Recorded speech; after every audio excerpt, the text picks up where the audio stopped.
Italy is really lucky to get so many people interested in becoming citizens of Italy. Now, I'm not sure what that motivation is, but you all know your motivations. We at Casa Italia are really pleased to have you. And before we get started with the actual program, I want to introduce the spirit of Casa Italia. The mouse. The mouse. The mouse. Some people say the chooch of Casa Italia is Nancy Cometa. Wonderful lady. Hey, good morning, everyone.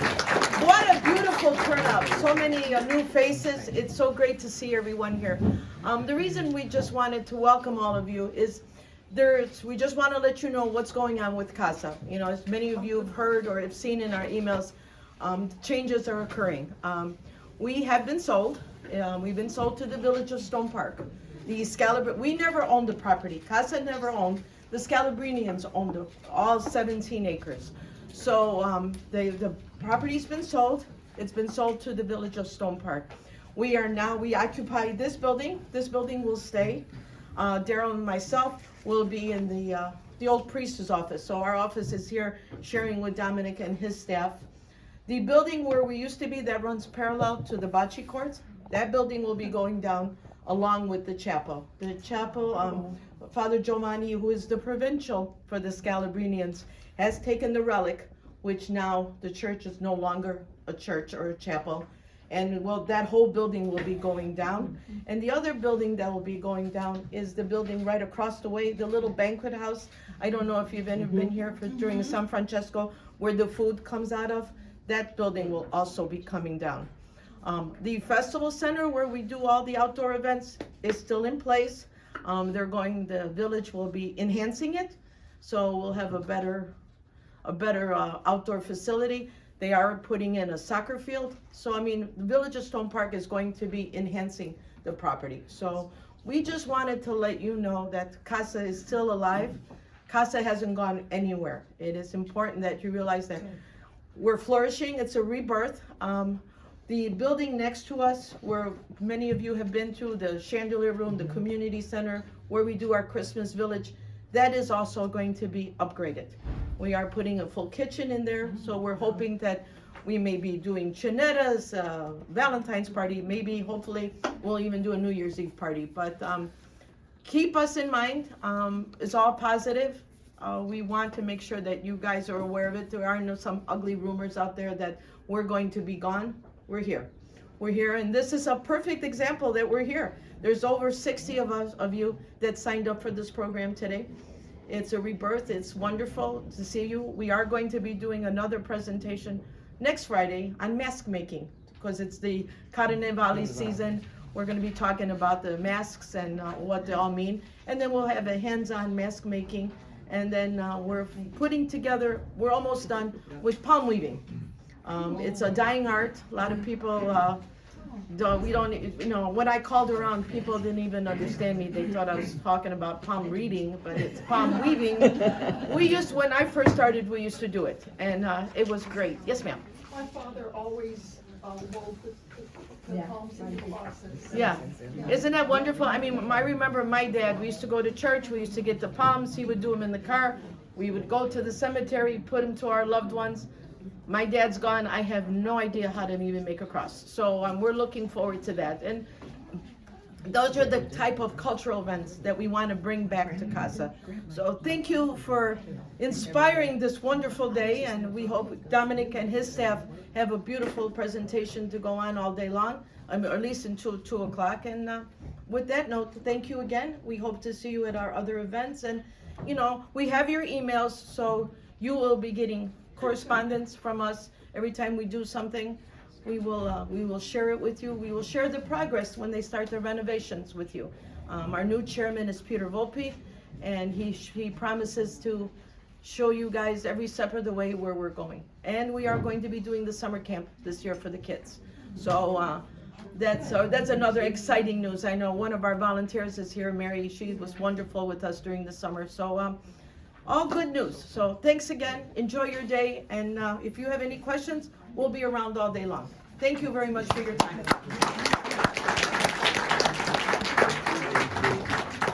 All yours, Mr. Dom. Okay, thank you. Well, as you might know, Casa Italia is dedicated to maintaining our Italian identity, and we in the library are especially dedicated to saving our stories. The immigrant story, the story of Italian Americans in the second and third generation, the accomplishments of the many people who moved up into the middle class and better in fulfilling the dreams of their immigrant forebears is a wonderful and exciting story. It's a human story, and I've dedicated most of my life to telling that story and retelling it and saving the story. Now, how do you save stories? In libraries, or in books, or in people's memories. Well, the people who experienced most of the Italian American history were the immigrants, and they're not here anymore. We can study them. We can try and get their stories out. We can maybe write our family history. We could do our genealogy. We could do our family history, and we can maybe renew our relationship with Italy. Maybe become, as many of you have indicated, citizens of Italy, and maybe buy a house for €1, and then $100,000 later, maybe we'll have a $20,000 house. So we're going on, and we feel that our Italian heritage is worth something. Our Italian heritage has given us our sense of values, our sense of how we communicate with each other, our sense of family, the food we eat, although I don't like to talk about food or the mafia because that's too easy. Everybody likes to just stereotype Italians as overeating mafia bosses. We're much more than that, and you know that. And because of your interest in becoming a citizen of Italy, I don't have to preach that to you. So I want to invite you to join us. I was going to ask all the volunteers to wave their hands, but they left the room. If you're a volunteer, wave your hand. Okay. Others, okay, we have a few other people who are scurrying around that are also volunteers. We're here every Wednesday afternoon and every Saturday morning. Most people come for the coffee break that we have at 2:30. But much more than the coffee break is the 2 or 3 hour, 4 or 5 hours that we have to volunteer, to work with each other, to register books into the system, to plan events like this. We've done a lot of things. We have, in fact, published 20 books with the Casa Italia. And Jason has been the person responsible for composing the print on about 19 of those 20 books, or maybe it's even more. And if you see this flyer, it touts our books. Okay, and a lot of them are saving individual stories, and for instance, Paul Cibinello's autobiography is in there, and Colodro Lombardo has a sort of biography of himself and his family. We even have a published an Italian telephone book. You can look up your relatives, and this is from 1933. You can look up your relatives' names in 1933 and find out where they lived and if they had a telephone, and then you could call them. So this could be useful to genealogists or to locate the family residence, and it also has a lot of information about. There's also a lot of advertising in it that you might find interesting. So these books are for sale. You can come around to any time the library we're around. Actually now you can come 8 hours a day because Nancy and Daryl will gladly, go ahead. Nancy and Daryl will gladly spend 90% of their time selling our books. They really love to do that. No, but we are really pleased with our program to create and sell books. Incidentally, we have recently published this book, Italian Women in Chicago. It's a series of about 40 articles. We saved 40 stories in this book, and it's gotten a very good response. It's on sale today for $25, and we have an unlimited number of copies available for you to buy today. If somebody wants to buy 20 copies, we'll lower the price to $20. If you buy one copy, it's $25. So those are our wholesale offers today. And we have, for the past 2 or 3, maybe even 4 years, been doing genealogical workshops. This would have been, well, this is about the 9th or 10th one that we've done. We usually video them, and we put the videos on YouTube. And if you want to spend a lot of time watching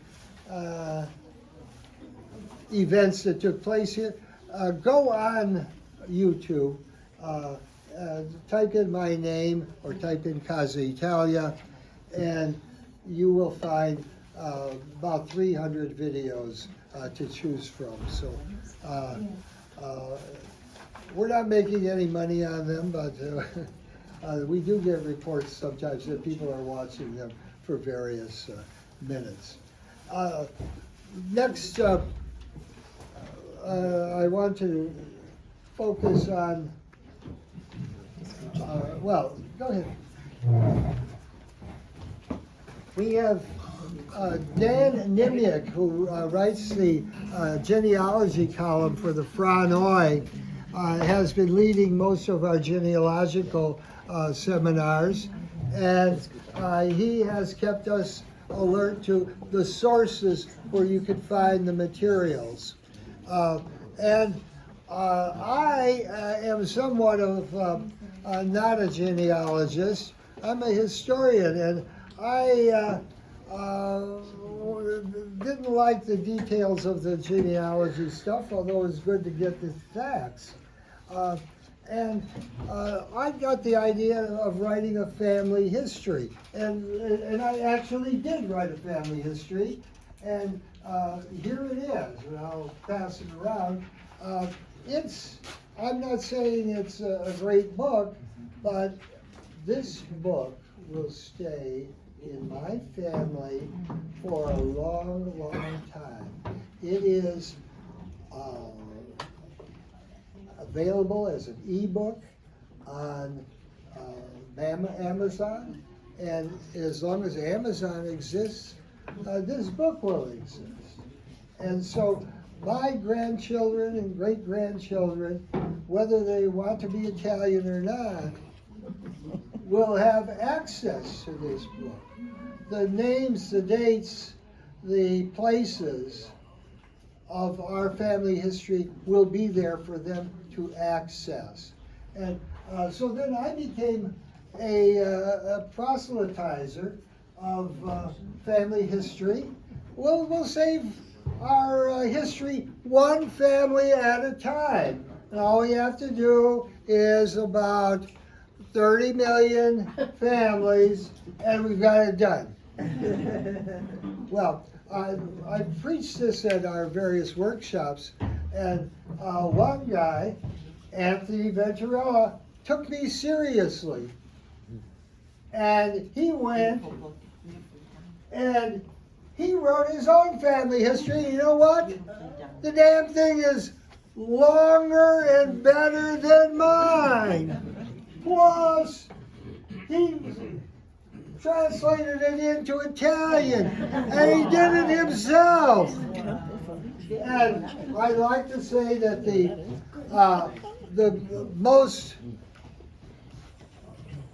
the biggest compliment you could give to a professor type is to say that your students went out, followed your directions, and even did better than you. Well, I'd like to say that, but what I really feel is that son of a gun did better than me. I got to redo mine. And he not only did that, he outdid me in the other thing. He applied, since he was getting all those, I guess it's reverse. He wanted to become a citizen, and he found that he was collecting all these documents. And as long as he was collecting those documents, he might as well write the family history, because that's what he needed to write the family history. So that's his story.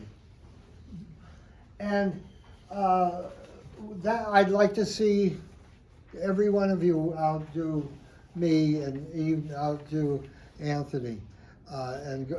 Then we would really have saved Italian American history forever. But you know, I could dream, and but I think you're dreaming too. You're imagining yourself as an Italian citizen, and so we decided that after we had all these workshops on genealogy, family history, publishing, we can help you with details on how to get your book published on Amazon, and it doesn't cost any money up front. That's it might cost you a lot of time, and Amazon might not give you the kind of royalty you would like, but you can get your book published, and then you can buy it at your author's price and give them out to family members as Christmas presents. And you can make a difference in where your family, where your descendants are going as far as their ethnic identity is concerned. If you become a citizen, if you write your family history, if you collect your genealogy, all of these are big steps toward carving out that identity for you and for those who follow you. So we're getting close to the time when we're asking, we're going to connect, but I'd like to take any quick questions right now before we get started with the presentation by Fast Track Italian Citizenship of Italy. Any quick questions? Okay. Well, I always thought I was somewhat perfect, but I didn't know I was that perfect. Okay. All right. Are you guys ready to go? Yes. Can you hear me now? Yeah, yes. Okay. Are you ready to go? Yes. Okay. Let's go. You're going to have to introduce yourselves, please. And let me tell you how we got in touch with these ladies. And first thing is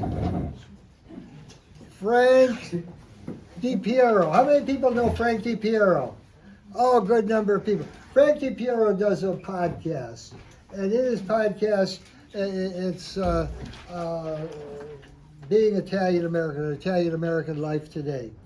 And he interviews people. He's interviewed 200 different people or groups over the last few years.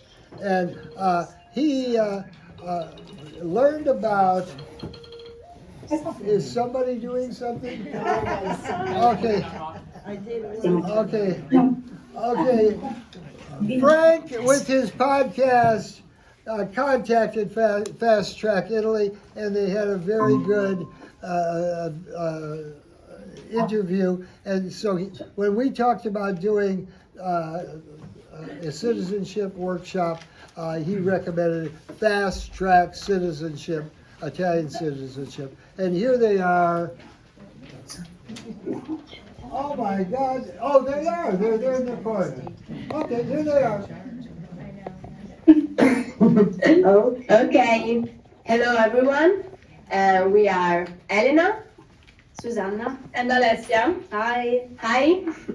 And we are the founders of Fast Track Italian Citizenship.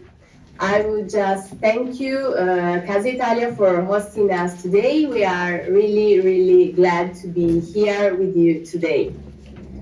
So we are citizenship experts based in the north of Italy. And our goal is to provide assistance in navigating the complexities of Italian immigration law for citizenship and visa applications. Okay, so today we are going to focus on eligibility. So how do I know if I am eligible to apply for Italian citizenship? And all the specific requirements you would need to meet. Then genealogy. So the first and main important thing is to find out as many details as possible regarding your Italian ancestors and your family genealogy through an in-depth genealogical research. So we will see together some important tips and useful websites for you. And then in the end, citizenship application. So all the required documents you will need to gather for your application until the official submission to the consulate or for lawsuit cases. But before starting, I would just say a few words regarding the benefits of Italian citizenship.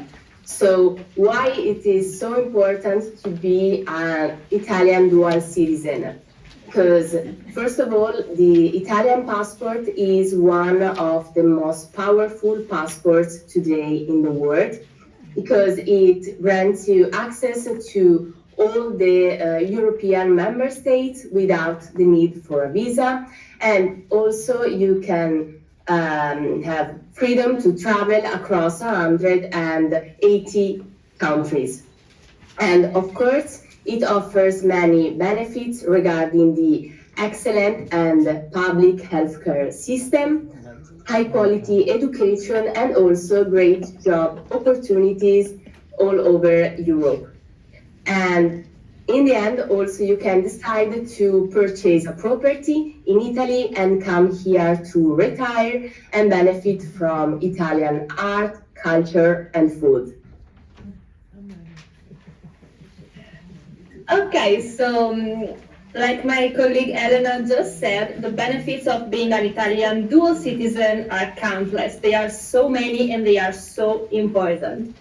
But as I am sure everyone knows here, unfortunately, it is not sufficient to have an Italian ancestor to be eligible to claim Italian citizenship by descent. So at FTIC, what we usually recommend to our clients is to follow 3 simple rules to effectively check your eligibility to apply. First thing first, you must check your ancestor naturalization because it is extremely important to verify that your ancestor of reference, which could be like your grandfather, your grandmother, or one of your great-grandparents, like the last born in Italy, did not renounce Italian citizenship voluntarily before the birth of the next in line. Okay, so to make an example, let's say your great-grandfather was born in Italy, you have to check that he did not naturalize as a US citizen before the birth of your grandfather. To be more specific, I have to say, maybe you know, last October a new memo was released by the Italian government on this specific topic, stating that it is not only important that your ancestor reference naturalized after the birth of the next in line, but also that he kept his Italian citizenship until when the next in line was an adult. So it is very important that at this point the ancestor naturalized after the next in line was 21. That is the age of becoming an adult for that time. The second rule that we always recommend to check for your eligibility is the 1948 rule. This is a very specific rule, and we can start from the historical point of view for this rule that before 1948, Italian women were basically not allowed to have their own citizenship. So let's say that they kind of follow the citizenship of their father first, and then of their husband when they got married. So what you can do is to check in your specific genealogy if your female ancestor did naturalize voluntarily, maybe after 1948. Of course, always after the birth of the next in line. Should this be the case, your application would look a little bit different than a standard consular case, but you will need to address the court. Nothing difficult, Susanna will talk about this later. The final rule that we recommend to follow is the generational rule. Like, not a real rule because there is no generational limit, so you can go back as many generations as you want to track your Italian genealogy.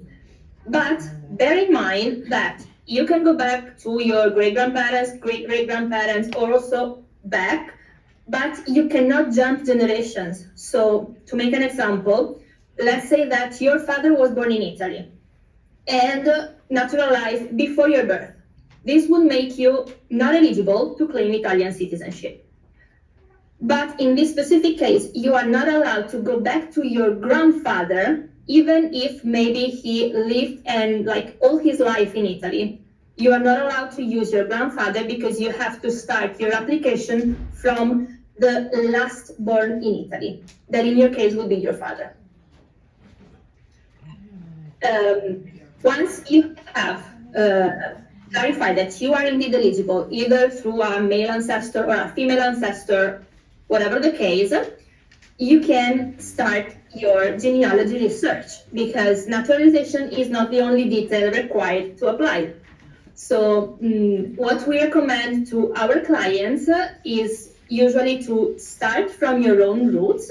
So identify your Italian-born ancestor, which again could be one of your grandparents or great-grandparents, and then start from there with reconstructing your family history. And what I personally recommend to my clients is to build physically your family tree on a paper, so have it clear on hand. Once you have composed your family tree, you should once again go back and check your naturalization, so your ancestor naturalization, just to make sure that it was after the child's birth. And finally, what we usually recommend to our clients is to research and check also the aliases and misspellings, because like when the ancestor moved from Italy to the US, language barriers were so present at that time, so they did not speak good English. So you should, well, it's a chance, you should check for your ancestor Italian name, the English version of the name, and also all the misspellings. To make an example so it's clear, let's say you have an ancestor called Pasquale, for instance, okay? When you research, you should make sure to search also the English name, which usually was Patsy, just because it was easier to understand. And also all the misspelling, like it could be like Pasquale without the final E, or also maybe Pasquale with a double L, which in Italian is not correct, but because of language barriers was very, very frequent. You could find many useful records with slight misspellings that you could still use, but you can find them, okay? Once you have your family tree, you are eligible, you carried out some research, you are ready to start the most difficult part of the process of the application, so the collection of the documentation that you will need to provide to the consulate or the court according to your specific case. What documents are required? The list can be quite long, we have to say. But the biggest categories that you will need are vital records and naturalization papers. The vital records will need to be included for all the individuals in the line. And also the naturalization papers will need to be included for your ancestor of reference, male or female. If you're lucky enough that your ancestor did not naturalize, you will still need to provide some papers, which are called non-naturalization papers or alien case file, depending on the year.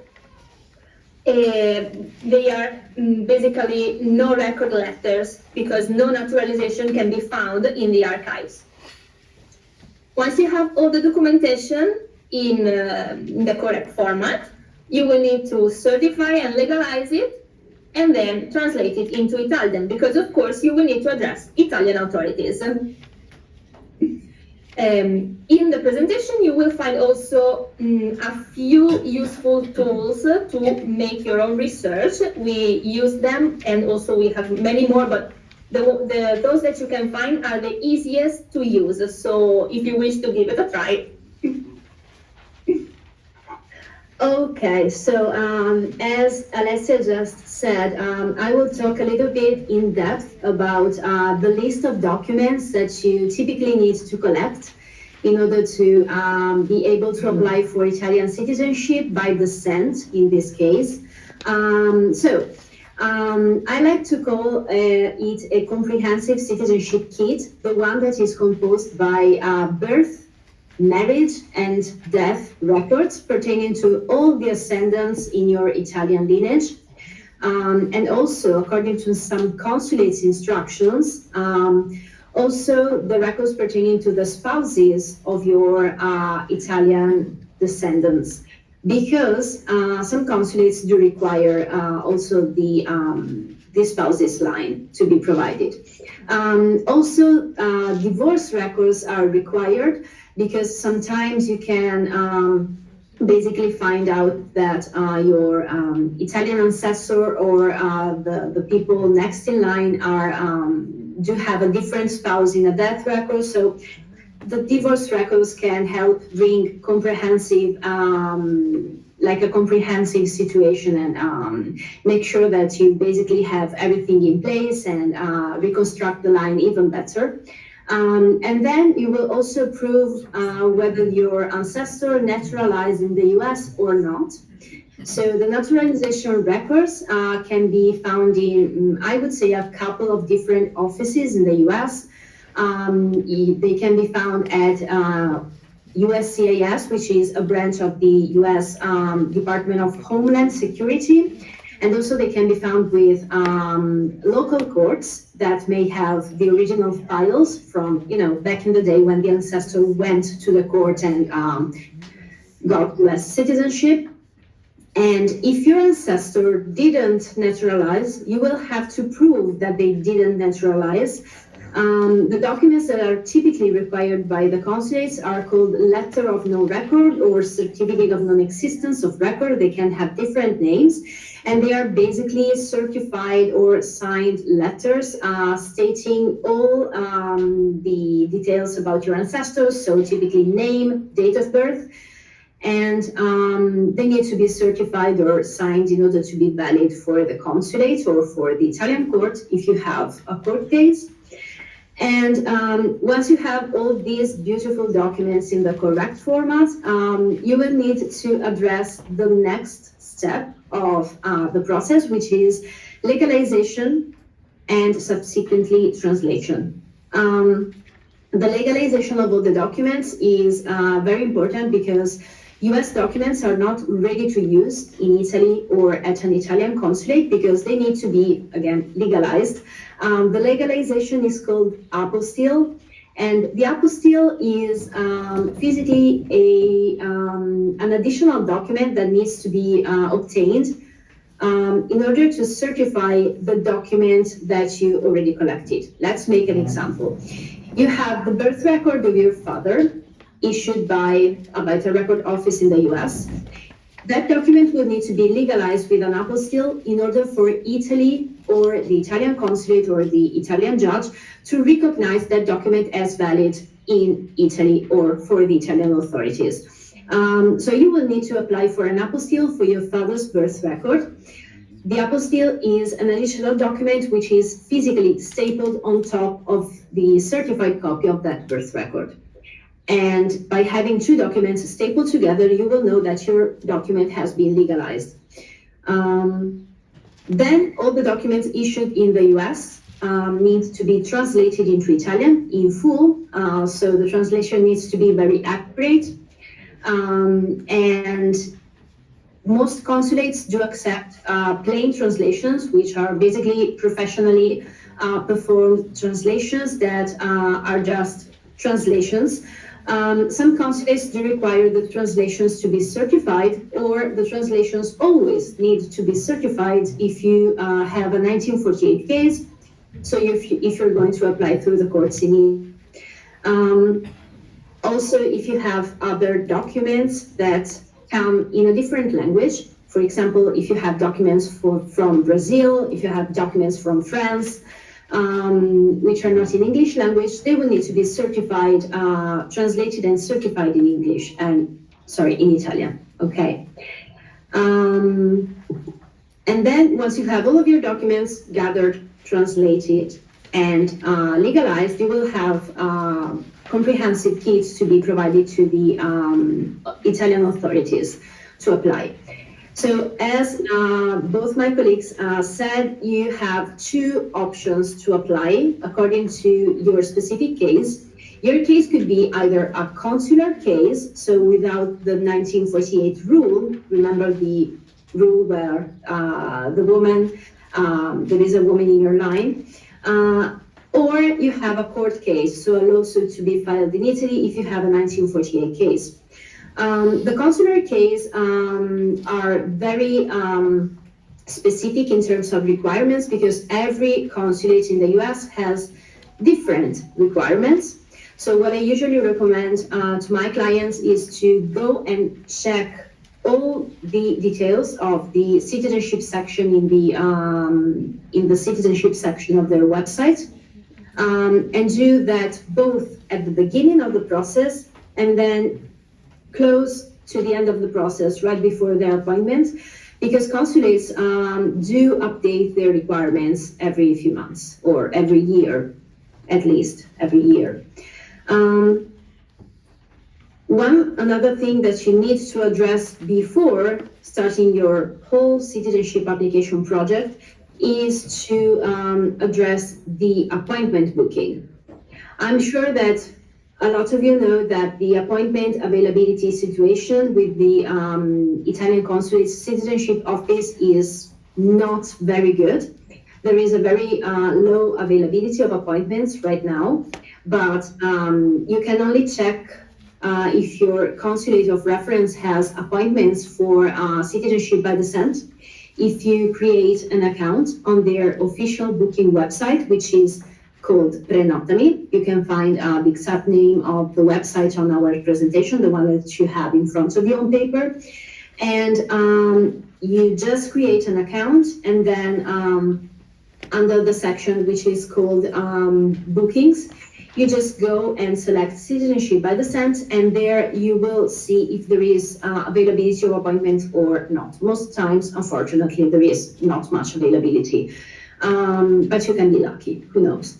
So after you address your appointment booking, you will be able to see how your specific application kit needs to be prepared. So every consulate, again, has his own specific rules about how your kit needs to be composed and organized. Most consulates have a very specific document which is called the checklist that you need to follow. If your consulate doesn't have a checklist, you can just organize your documents with, I would suggest, a clear and readable family tree, and then start from your Italian ancestor, birth, marriage, naturalization, and death, and then the next in line, birth, marriage, and death, and then up to you, all the documents in the same order. This way, the consular clerk will be very happy with your organization and might be, more keen on, paying less attention to smaller details. And in general, we see that this is a good strategy. When it comes to lawsuit cases, so to those cases that need to be filed in Italy at court, right now, at this moment in time, the court that will need to be addressed will be a local court according to the last place of residence or the place where your Italian ancestor was born. So, for instance, if your ancestor was born in the province of Palermo, your case will be filed in the court, in the Supreme Court of Palermo.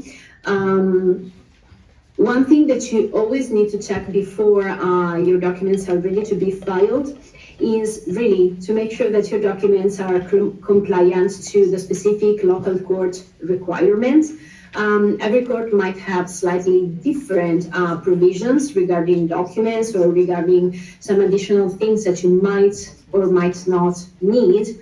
For instance, some courts require some documents regarding your, for instance, your fiscal code. Some other courts might require additional documents regarding naturalization. So always make sure that your lawyer is aware of what documents need to be checked, and you will be sure that your case will be accepted more likely, I would say. Regarding the lawyer, we always stress about how important it is to choose a lawyer that has already experience with the citizenship application processes, because the citizenship claim itself is a long and very articulated document. There will be the need to address previous judgments that look like your case. So this is, in my opinion, a key requirement. Make sure to choose a lawyer who knows what he is doing, because the lawyer is the key of the whole process. If the claim is not correctly or very, convincing, it might be, more difficult to get a positive judgment, in my opinion.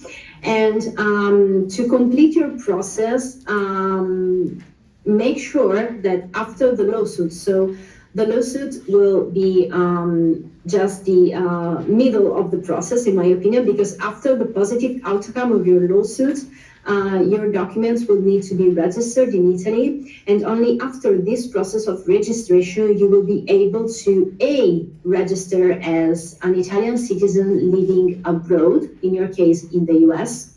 So you will need to register with your Italian local consulate.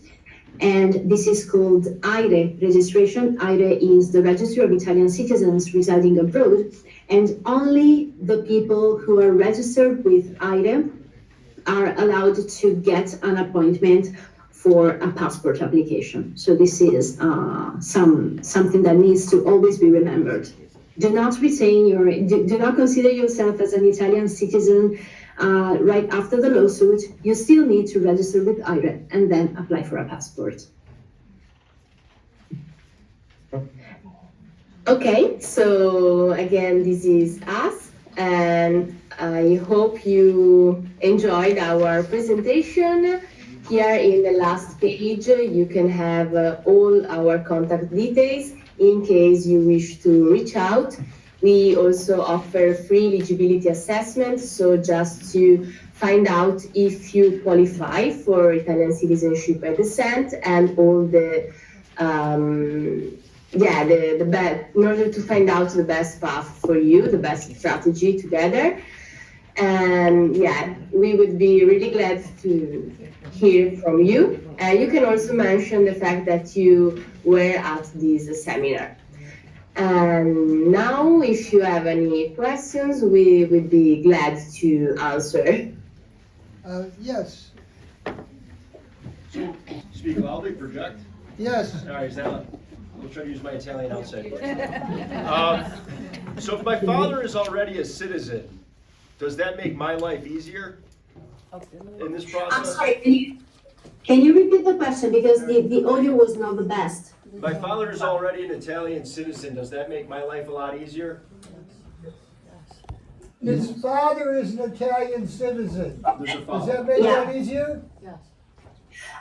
So some consulates in the US allow what we call a first generation application. So if your parent is still an Italian citizen, you could have a quicker path if your consulate allows these kind of applications.